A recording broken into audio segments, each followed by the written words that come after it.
coming to Loot, it's a really unique and fresh store, and it is kind of showing people that Turners Falls can be a place where you can start a unique business. We were looking for a place to relocate together, to start a life together, Erin and I. So we came to Turners Falls. It was sort of a love at first sight kind of thing. We drove through the town, and for me, I was just struck by the natural beauty of the town. And we thought this would be a great place to live. And then we sort of caught on to thinking that maybe this would be a cool place to open up a business.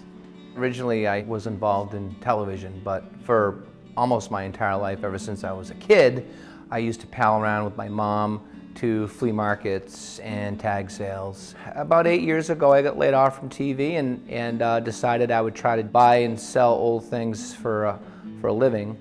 Well, my background was in art, so I studied art in school. So I'm always sort of coming from a design background. So that's sort of what I brought to the table with the store.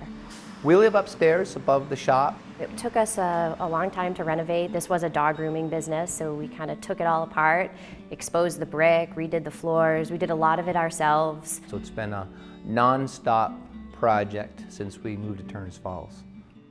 When I go looking for items, what I look for is industrial artifacts that can be repurposed to make into other things. But then I'm also looking for things for artists and creative people.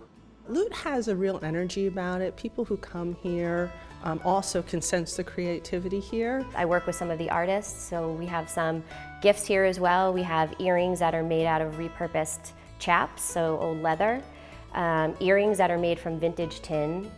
So I acquire some of those things, letterpress cards. And you'll find a lot of stuff in the shop that is cool, but the question is, what do you do with it? And we rely on our customers to figure out what to do with it, and we get a lot of feedback and a lot of interesting ideas that come from our customers, creating things with the stuff that we find. When I come in, my imagination is really sparked. I look at things and I say, well, what can I do with that? And so I'm always coming up with projects, and it's a very imaginative place to be. It's really fun. I have a very creative daughter as well, so she just goes to town here and gets all the little trinkets and puts something together at home. So it's a very creative kind of outlet for us, for our family. It's just very unique. You know, it's not like going into a shop where everything is boxed up with the price tag and a barcode.